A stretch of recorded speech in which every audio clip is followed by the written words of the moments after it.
அண்மை செய்தியாக பார்க்கிறோம். விசைப்படகு மூழ்கியதில் 3 மீனவர்கள் மாயமான நிலையில் இருவரது உடலை கடலோர காவல் படையினர் மீட்டிருக்கிறார்கள். கடலில் மூழ்கிய மேலும் ஒருவரை தேடும் பணி தற்பொழுது முழு வீச்சில் நடைபெற்று வருகிறது.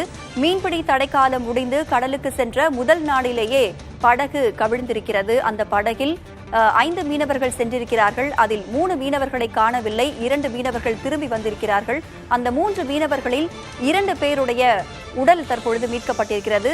மீதமுள்ள ஒருவரை தேடும் பணி தற்பொழுது முழுவீச்சில் நடைபெற்றுக் கொண்டிருக்கிறது. அண்மை செய்தியாக தற்பொழுது பார்த்துக் கொண்டிருக்கிறோம்.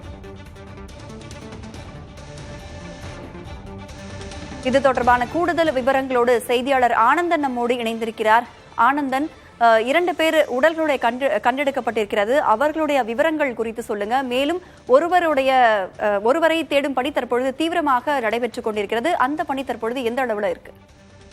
ராதா, அதாவது 60 நாள் மீன்பிடி தடைக்காலத்துக்கு பின்பு நேற்று தடையை மீறி மண்டபம் வடக்கு கடற்கரை பகுதியிலிருந்து 5 பேர் ஒரு படகுல மீன்பிடிக்க போயிருக்காங்க.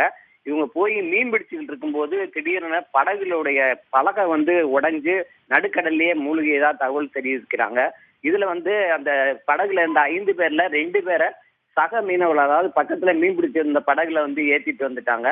போக 3 பேர் மாயமாயிருந்தாங்க. அதாவது பரக்கத்துல்லா, கலீல், ரகுமான், ஆரோக்கியம் ஆகிய 3 பேர் பாம்பன் பகுதியை சேர்ந்தவங்க.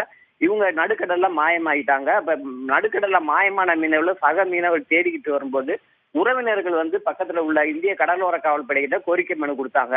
மாயமான மீனவரை தேடி கண்டுபிடிச்சு தரணும்னு.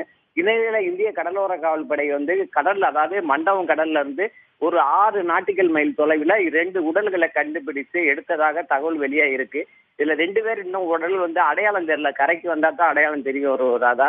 மேலும் ஒருவரை இன்னும் மீண்டும் தேடுகிறதாக. ராதா, மீதமுள்ள ஒருவரை தேடும் பணி தற்பொழுது நடைபெற்றுக் கொண்டிருக்கிறது. அந்த படகு எப்படி அந்த கடல்ல மூழ்கிச்சு? 2 பேர் தப்பி வந்தாங்க இல்லையா? அவங்க சொல்லும் தகவல் என்ன?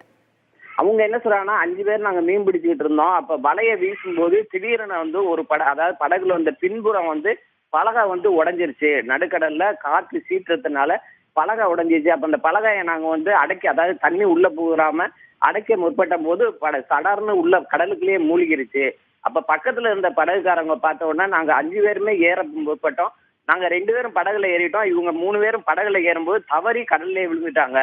விழுந்த உடனே நாங்க தேடிக்கிட்டே இருந்தோம். இந்நிலையில தான் 2 பேர் உடல் தேடி கண்டுபிடிச்சதா சொல்லியிருக்காங்க அப்படின்னு சொல்லியிருக்காங்க. ராதா, இந்த விபத்து குறித்து மற்ற மீனவர்கள் எல்லாம் என்ன சொல்றாங்க? அந்த 2 பேர் இறந்திருக்கிறாங்க இல்லையா, அவங்க குடும்பத்தினர்லாம் என்ன சொல்றாங்க இது குறித்து? அதாவது இன்னும் அவங்க உடல் கரைக்கு வராதனால யாரு என்னன்னு அடையாளம் தெரியல. ஆனாலும் அந்த மாயமான மீனவர்கள் குடும்பம் வெளியூர்ல இருக்கிறதுனால இந்த தகவல் வெளியாகல.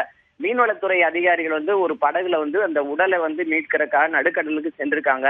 அவங்க வந்த பின்னாடி தான் அந்த இறந்த மீனவர்களுடைய உடல், அதாவது முழு விவரம் நமக்கு தெரிய வருவதா. அது மட்டும் இல்லாம சக மீனவர்கள் என்ன சொல்றாங்கன்னா, எங்க பையன் இந்த படகு ஒழுங்கா பராமரிக்கல. ஏன்னா 60 நாள் தடைக்காலத்துக்கு பின்னாடி ஒருவேளை பராமரிக்கிறதுனால இந்த படகு சேதமாயிருக்கும் அப்படின்னு சொல்லியிருக்காங்க. இருந்தாலும் நாங்க மீன் பிடிக்க போற நேரத்துல எங்களுக்கு ஆபத்து காலங்கள்ல பாதுகாப்பு கவசங்கள் மீன்வளத்துறையினால மானிய விலையில கொடுக்கணும் அப்படின்னு மீன்வள சங்க தலைவர்கள் கோரிக்கையா வச்சிருக்காங்க. ராதா, தற்போதைய விவரங்களுக்கு நன்றி ஆனந்தன். மேலதிக விவரங்களை சேகரியுங்கள். மீண்டும் தொடர்பு கொள்கிறோம்.